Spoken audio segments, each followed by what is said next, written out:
Welcome to Happy Talks with Dr. Alice and Donovan. Dr. Alice Fong is a holistic naturopathic doctor and founder of Amor de Soi Wellness. And Donovan Jensen is a software engineer and founder of HowToHappy.com. Together, they're out to cause more happiness in the world. Hello, everyone. Welcome to Happy Talks. My name is Dr. Alice, and this is Donovan. And today, since it's Thanksgiving or around Thanksgiving, if you're listening to this right now, we decided to talk about gratitude. Gratitude is what we talk about around Thanksgiving typically. What are we thankful for? So, Donovan, why don't you kick us off? What are your thoughts about gratitude? Yeah, so I have had an interesting set of experiences around gratitude, which is to say that at certain times it has been very useful and other times not so much. In terms of when I was younger, I used to occasionally have like at Thanksgiving, right? Times where people would say like, be thankful for this, be thankful for that. And I'm like, this is weird. Like I couldn't produce the feeling, even though I could produce the words, which were enough to satisfy people at that time. So then, over time, as I saw more and more research around just like, you should have a gratitude practice. It's really good for your happiness. It's really going to help a lot. I kept trying different methods or strategies, and I kept running into sort of the same problem. And I think it's because of like my original experience, right? Where I'd just be like, yes, I can produce these words of gratitude, but I wasn't really accustomed to producing the feeling. And I won't ramble on forever, but as I became better at that, and maybe we can dig into this later, but as that became more natural to me and I found ways to tap into that better, I saw a lot of benefits. But it took a while because I had that just sort of that starting point that wasn't really natural or like the types of expression that I wanted to put out. So be curious what you got on your end.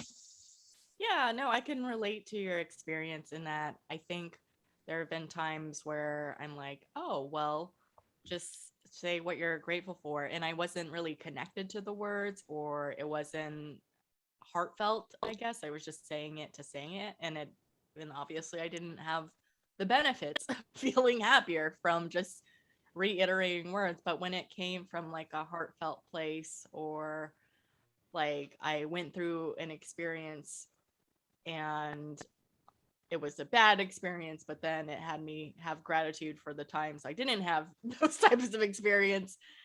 I was very thankful for that, and that kind of elicited the more positive feelings.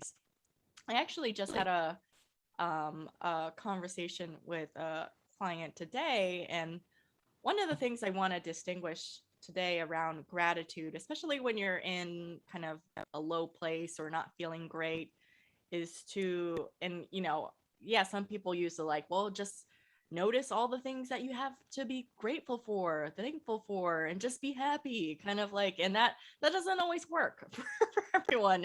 It's like if you're in such a dark place where you're feeling it so heavily in your body, I think you can't just think your way out of it. You can't just think like, oh, just think happy thoughts, think grateful thoughts.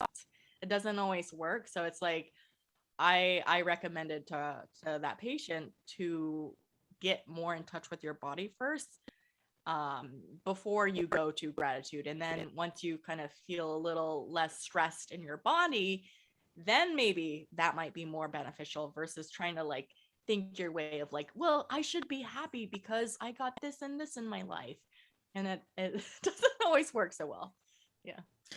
Yeah, the metaphor that came to mind as you were talking about that is sort of like brushing your teeth, right? Like it's something that's nice and it helps to have gratitude. Yeah. But if you have like this huge gaping cavity and like 3 teeth are falling out and whatever else, like there are other concerns that you need to address before, Right. like you can still brush your teeth and it's still going to be good, but it's not going to like resolve some of these really heavy emotional things, like when you're feeling super bummed out or whatever else. It's more, at least in my experience, it's not a solution to those. There's other strategies for sort of resolving even acute, right, feeling down, right, even just a bad day. There are other things that I typically turn to rather than gratitude, but peppering in gratitude is one of these things that I found that doing it at least somewhat consistently just brightens things up a little bit and makes things a little bit nicer. But I'd be curious what your thoughts are on that. Yeah, no, I agree that I've had times where, I mean, we did it earlier on in our Happy Talks episodes. I forget what episodes, where we both have expressed in Happy Talks at some point before of how, like, we've both journaled gratitude and we both Hmm. haven't had like the best experience, because it was just like I would write the same things every day and I'm like, I'm not feeling it. But then when we actually just like freestyled, said it to each other, it elicited those happy thoughts. And that kind of reminded me of, like, maybe it's just the speaking it. um but for me, the thing that I noticed, it's like you almost, and maybe this is kind of like reiterating what I said but adding a little more flair to what I said previously today, was that, I realize you do have to kind of have those low moments, or not so, those challenges in life, for you to have I feel like when I'm happy and like being more grateful, yeah, that's nice, but you're not really focused on feeling happy when you're being happy. When you're already happy, you're just like you're just there. But when you're in a low point, you want to get happy.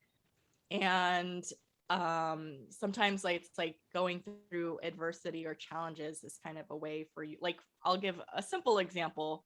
Like, yeah, I have gratitude for my health, but usually health isn't an issue for me most of the time. But recently, I've been having like this ongoing on and off cough. It's not COVID. I got tested 3 times. Like, I literally got tested again just to be sure. But it's just been like this lingering cough for a month, and it just has me feel. And then I was very grateful, and then I was about to get married and have my wedding and be around people, so that's why I was like extra cautious and tested like multiple times. And I was so grateful to not have COVID, for one. That was something to be grateful for, but also it made me appreciate how generally I'm a pretty healthy person most of the time, but I had to get sick a little bit for me to remember to be grateful for that. You know what I mean? Yeah, this saying often comes into my mind, and I don't know who it's from, but my grandma said it to me when I was a little kid, which was, she basically said, like, a healthy person wants all kinds of different things, and an Right. unhealthy person wants one. Right. And Yeah.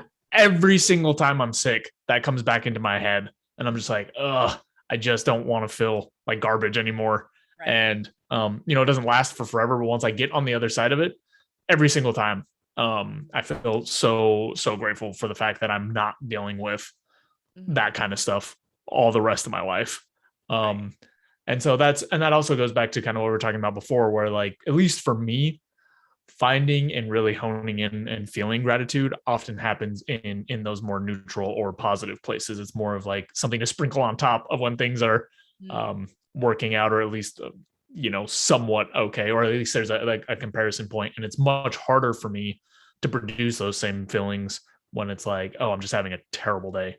Oh, Hmm. but at least I'm not, at least I didn't get hit by a car today. And it's like, it just doesn't feel Okay. that impactful in those moments for me. Other people may have different experience. Mhm.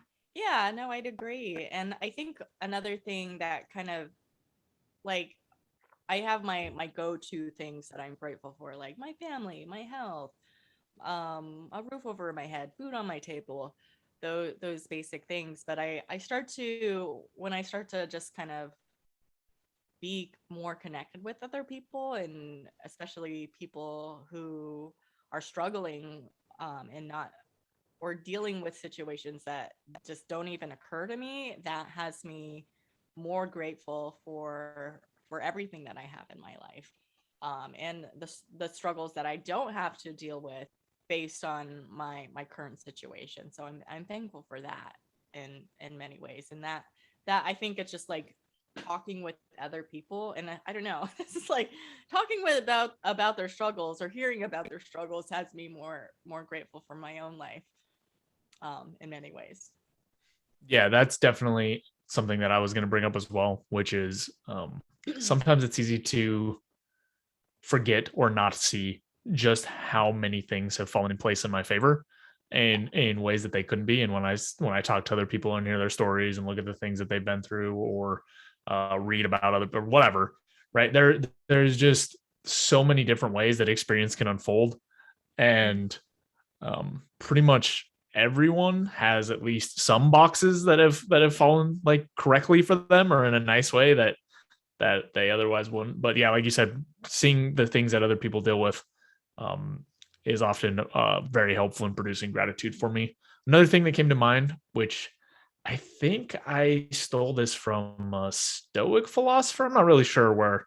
I can't quite remember where this idea came from, but it's basically this idea of just getting rid of all the luxuries that you have, or really, really going minimalist, like the littlest thing that you can subsist on for a week, Mhm. um, and doing that every once in a while, because it helps fuel gratitude so much, to be like, oh wow, actually, you know, I have so many extra things more than what I need to survive. And then, I mean, it also helps that, like, if at some point in the future you face some hardship, you can get through it. And I think that was more the point. But also, having done that exercise once or twice, it really helps with being like, oh wow, like it is nice to have a dishwasher. It is nice to have all these things that, like, if you just take away all these luxuries, you can produce more of the experience as opposed to just the words. Or at least for me, again, that's something that has been very, very useful. Mhm.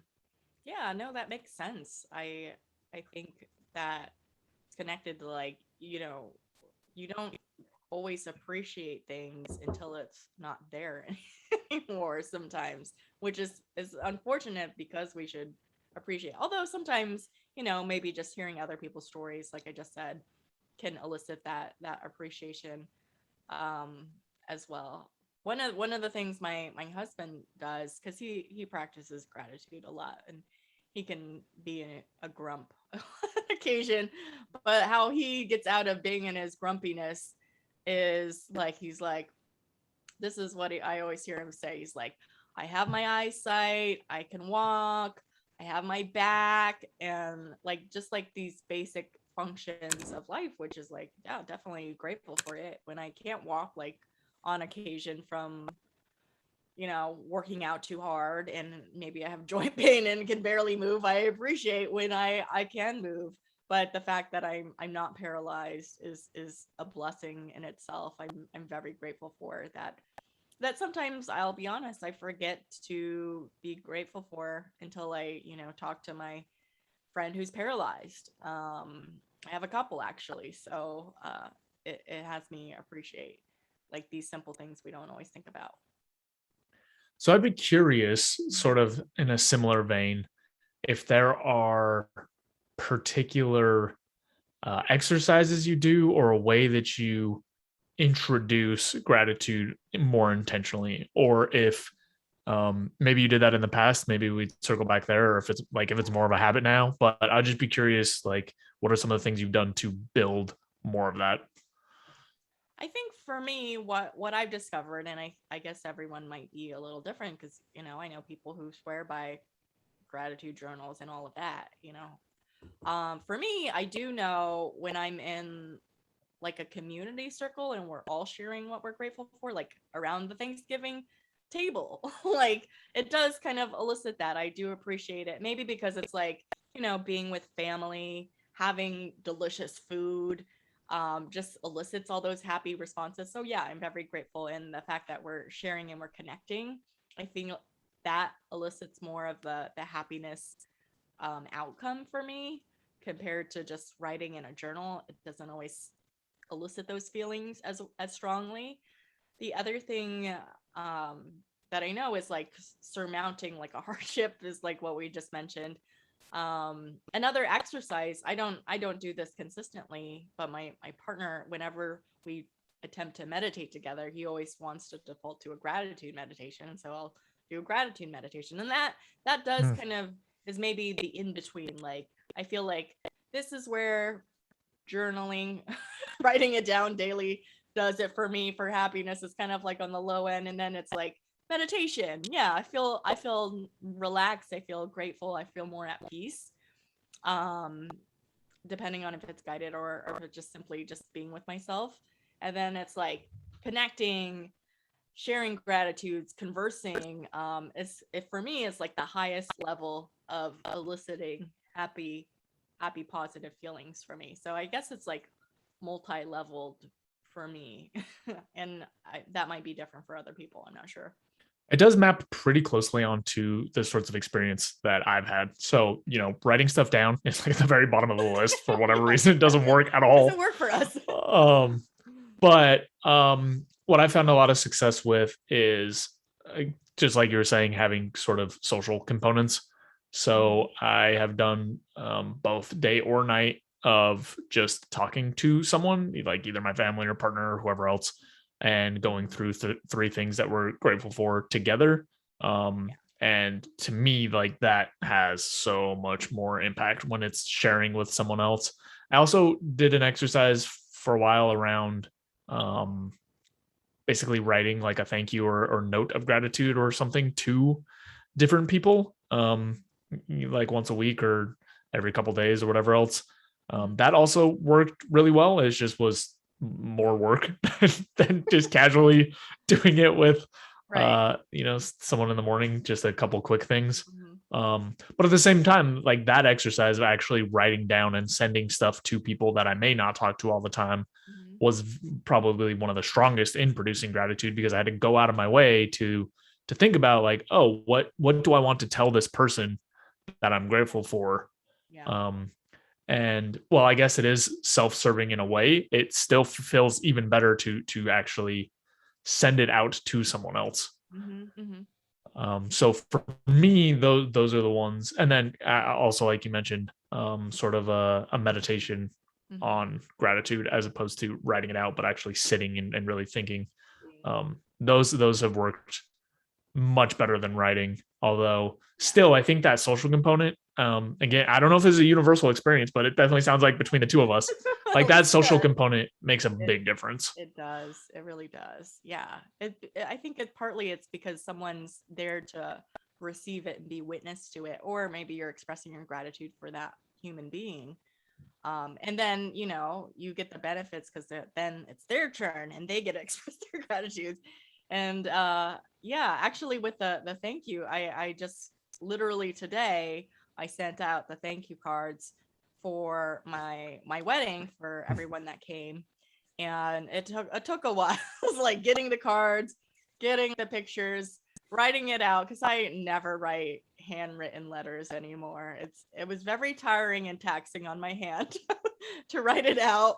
It was very tiring, but ultimately I could have just bought in thank you cards that just had a thank you note in it and then just signed my name, and just that would have been way nicer on my hand. But I bought blank ones so I could write personalized message, but then to do it for like 40 times, but it was kind of a lot. But it did feel like I did realize, even though it's a pain on my hand, I do want to, be acknowledging them specifically for the specific thing that I'm grateful for about them, like whether it's they helped out at the wedding in some capacity, or just who they've been for me over the years, how they like flew out from across the country, possibly, like all those things, like I want them to feel happy when they open this card, because you don't get a lot of handwritten notes and letters and cards that frequently these days. It's all electronic a lot of the time, so it's a different experience in a way. And yeah, I think it was worthwhile, despite my hand pain. Yeah.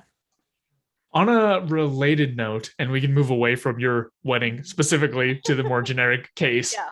but I'd be curious what you think is sort of the distinction between gratitude or doing something like that because you feel like it and you want to, and doing something like that because you feel obligated. And I will talk about something from my past because, when I had my high school graduation, I got a bunch of cards and money from people. And then um, I don't know what was wrong with me, but I wasn't feeling particularly grateful. But my parents still were basically like, "Well, you need to write Right. thank you letters." Hmm. And I remember doing some of the things that you were sort of talking about, which is like trying to pick out details of like, okay, well, if I'm going to do it anyway, then I'll at least customize it to like what I think will make them the happiest. Yeah. But it wasn't really producing like the feeling of gratitude that I have now. And again, that may be just because of my original experience with some of these like practices and ideas and it not feeling authentic. But I'd be curious what you see and the differences between when it's more self started as opposed to something you feel obligated to. Because sometimes there's social conventions that say like you Right. should say thanks. Yeah, honestly, I agree that part of it was the like, oh, well, socially, I should, give them thanks because they contributed to my honeymoon fund, or they did something nice, or they just came up here when they didn't have to in the pandemic of all things.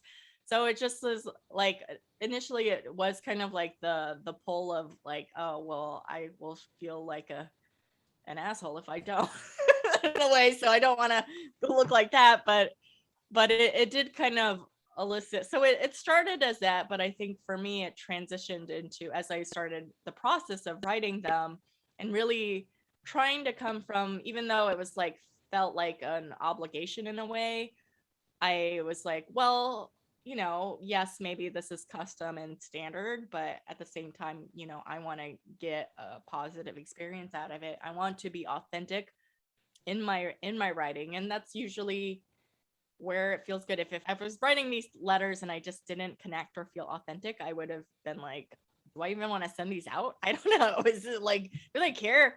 I get like cards. Sometimes I'm like really like touched by it. And sometimes I'm like in the recycling bin, just like a kind of a thing. So I guess my motivation was to, help them feel touched and inspired and good out of the experience. So I put a little more heart into it, and in putting more heart into it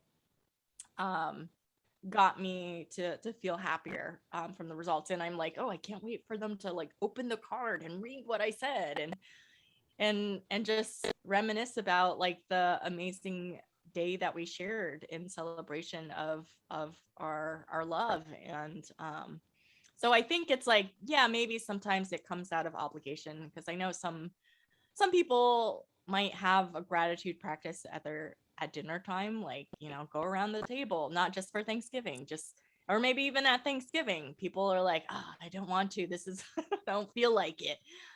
Why do we have to do this? And they're grumbling about it. But I think if you can grumble about it, but like when you actually do it, you can choose to be grumbly still, or or you can choose to be authentic.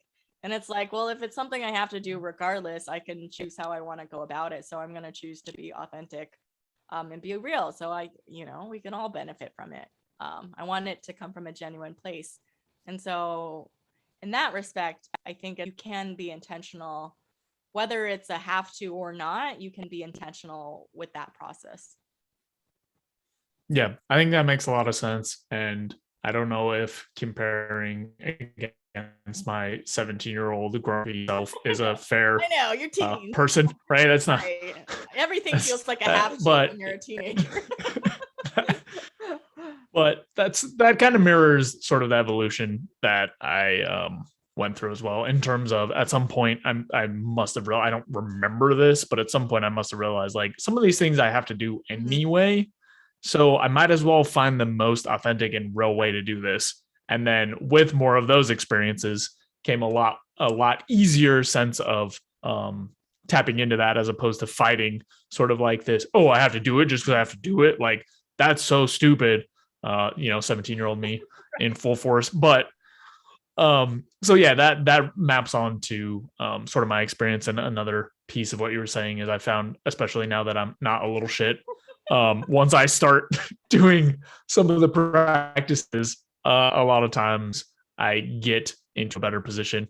And a couple things that have helped me, or at least that I've developed over time, like you sort of mentioned this, like thinking about the impact that it's going to have on the other person, as well as when I'm trying to feel more grateful, sometimes thinking about what the other person had to do to produce whatever useful or helpful thing for me really helps a lot. If I think right now about getting, some amount of money from my grandparents or something, and then I think about it in terms of like, well, how long did my grandma or grandpa or whatever have to work to earn that much money to give it to me? Like how much time did they put in, and sort of following the trail a couple steps further, or just making it more concrete, has really helped me a lot to be able to produce the feeling. Whereas, like I mentioned, when I was younger, it'd be like $20, like that. Cool, I guess. Like, what am I supposed to do with $20? Yeah. So those are just a couple pieces that helped me, because for me, like, this has very, very, very much been a journey to appropriately feel and produce gratitude. That just reminded me of, I think, and I can't generalize to our young people of today, generation Z, I guess. Is it Gen Z? Just like, I think a lot of people, older people, and maybe in my age range or and above, might think that the Gen Z generation might seem entitled.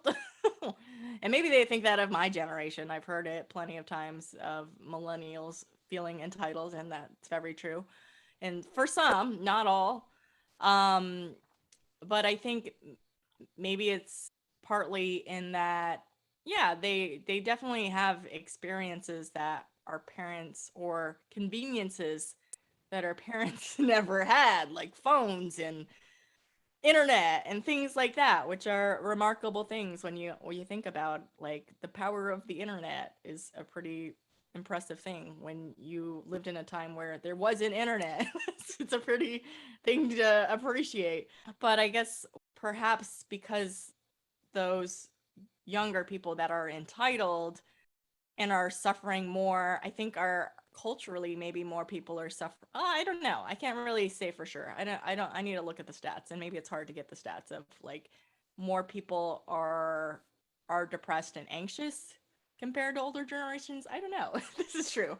Absolutely. With that, it might be, they're always wanting more. They're always, again, not to gross generalization, but just kind of like for some Gen Zs, because they're always wanting more. There's never enough of stuff that they want, and then they don't have the experience of taking everything away to really be grateful for. Like, it's always like, I need more stuff.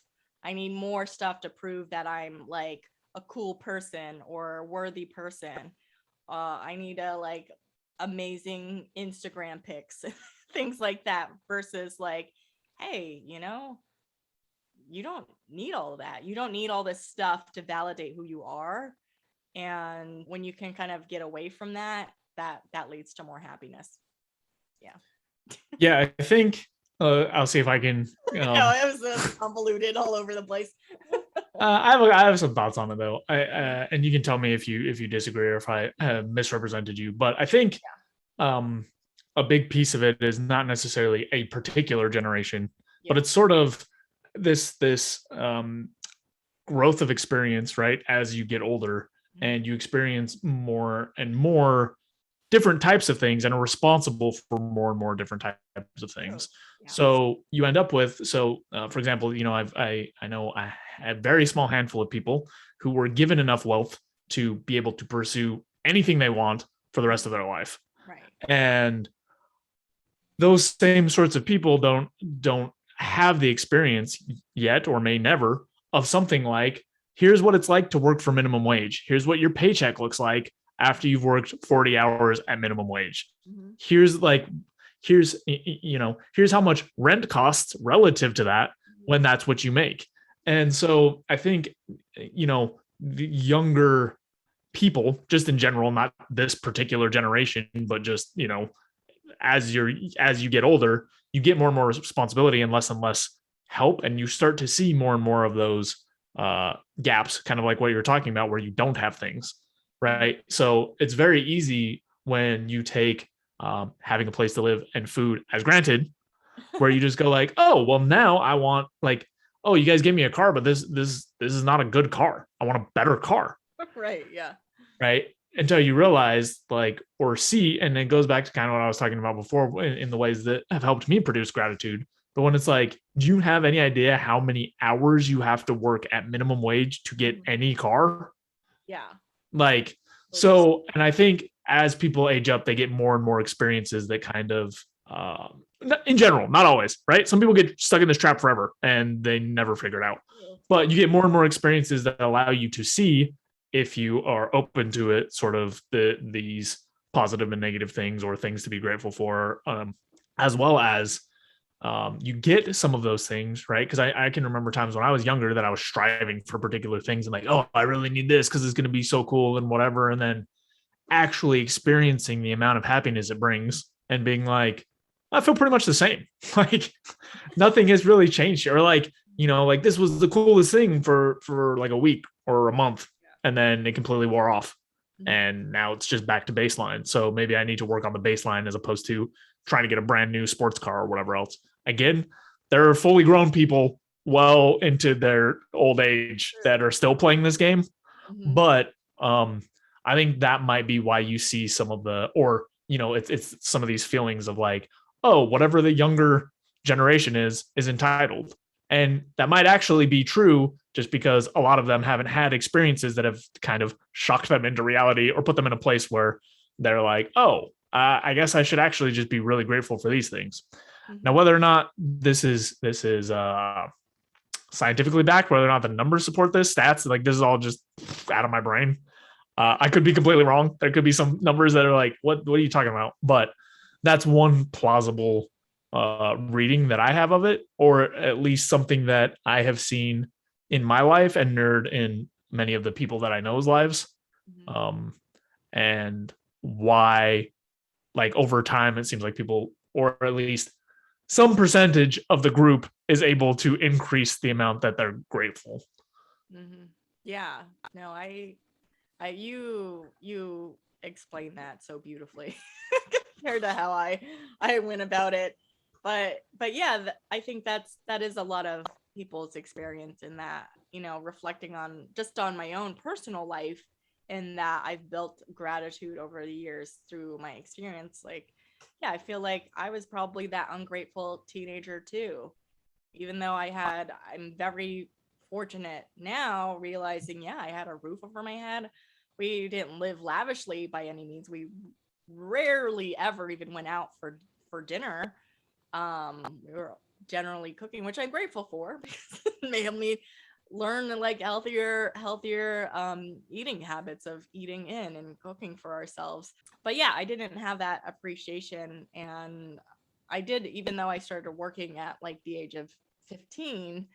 But it was like that money wasn't to like pay for my basic living needs. It was for like extra stuff of cool things I want. And I was actually just having this conversation with my partner last night about like, how we want to raise our children. And I was saying, if they want a car, of course we'll cover their basic living expenses. But if they want a car, my thought is that I want them to, like, I'll pay for half of it, but then they have to earn the rest by working. So they understand the hard work that it takes to it. It's not like all in, I'll contribute. But then I was just like reflecting back. I'm like, oh, you know what? My dad gave me his car. I didn't have to, but I did work from a teenager. But I don't think I was like spoiled or really entitled. But looking back, I realized that I didn't have gratitude for things like that until I became an adult and had to, provide for myself essentially, and go through those hardships of life and paying for my car insurance. And actually my dad paid for my car insurance until I was like in my mid-20s probably. So when I was in college. And yeah, but no, it does have me appreciate everything that I have to be grateful for with my parents. And then the other thing that I didn't realize I could be grateful for, kind of tying back to what we talked about earlier, was just hearing other people's experience. me hearing my parents' experience growing up. They're Asian immigrants. My mother lived in Vietnam, even though we're Chinese heritage. It wasn't that crazy to have like bombs going off outside your home in Vietnam. And I was like, I am so spoiled compared to that. I don't have to worry about my safety growing up, which it was like, it wouldn't have occurred to me until I heard that story. So things like that.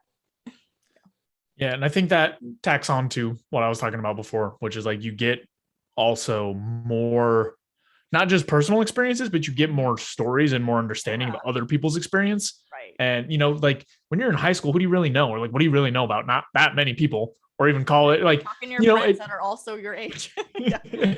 So like continues to sort of expand. And when you're talking about cars, it reminded me of my experience and one pivotal point in me developing gratitude, which was my dad. He didn't give me the car, but he had another car that I could use when I was, 16. And I got in a wreck and totaled that car. And we didn't have like a ton of money at the time. So he was like, cool. If you want a car now, you have to earn it. You have to go work. You have to work for me, because he was like working on his business and stuff. Like you have to work for me and you have to earn it. And I was like, okay, sure, whatever. And I worked the whole summer so much. Like, I don't know, because maybe in my teenager brain, I was working like 20 hours a week, and I was like, oh no, I don't know. Like, yeah, I'm not sure how much it actually was. But I remember being like, this is the hardest I've ever worked by a huge margin. And then at the end of the summer, I went and looked at, some used cars and stuff. Yeah. And it was like, I couldn't even afford anything. Like my dad still helped me cover some of it. And the car that I got compared to what I was driving, not that other car was like super, super nice or anything, but the one that I got was horrible. Yeah. Horrible. Like the junkiest. I have so many stories about that car that we don't have time for, but horrible. I will say that the end of that car was I was driving on the highway. Smoke started coming out from under, like where the gas pedals are and stuff, out from under there and the hood. And when I got out, it was on fire, and I just left and never looked back. But anyway, this is a side tangent. The point is that was one of the pivotal moments that took me from sort of this more entitled, like I have a car to drive because I get a car because everybody gets a car around here, to like, a car's not that easy. Like I had to work for this a lot, and it was a lot of effort. And I still have like a garbage car that is not safe at all. And wow, like my dad just gave me this other car to drive around. Like he didn't, again, he'd give it to me, but like, oh, like maybe there's more going on than I'm paying attention to. So just tying back into, I think you get more experiences and more chances to see like, oh, other people are actually like working extremely hard or whatever else. And it's easier to produce some gratitude. Yeah, definitely. Yeah. Anyways, well, I think we covered this topic pretty well. Do you have any final thoughts before we wrap up? The one thing that I want to throw out is that just if someone has had an experience kind of like mine, I don't know how common it is, but I really kind of recoiled against like the word gratitude and finding the feeling and just figuring it out for such a long time. But it is such a useful and mutually beneficial thing, right? Showing gratitude is a really good way to make other people feel good as with yourself. So it's worth continuing to work at and try different strategies. It's not just this journal. It's not just saying something that you have no feeling for. There are a lot of different ways to try and produce the feeling. And it's definitely something that contributes quite a bit to quality of life. So it's worth doing, even if you haven't always been able to tap into that. Yeah. Actually, that just made me think of like the final thing, like just another tool to throw out there to consider if you want to build your gratitude practice. As we kind of just discussed, like hearing about other people's experience and what they've had to go through will help you feel more grateful for what you do have. So it's like maybe just talk to more people, get people's stories, realize what else is out there in the world, expand yourself, and you'll have more gratitude. Or just start to hear other people's what they're grateful for, and it just, gives you more ideas of other things that you might not have thought of to be grateful for. So I'd add that in. But yes, so that wraps up today's episode. Have a fantastic Thanksgiving, or whenever you're tuning into this. Just be grateful. Maybe practice that at the dinner table or with some friends. Doesn't even have to be at dinner. Anytime, any place. Find a way. Thanks for watching. If you enjoyed the video, please take a second to subscribe, as it really helps out a lot. If you're looking for more content, there's all sorts of information over at howtohappy.com. And if you want something a little bit more condensed and concise, I've also written the book Mindscaping, which is essentially a framework for optimizing happiness. So we'll have the link there as well.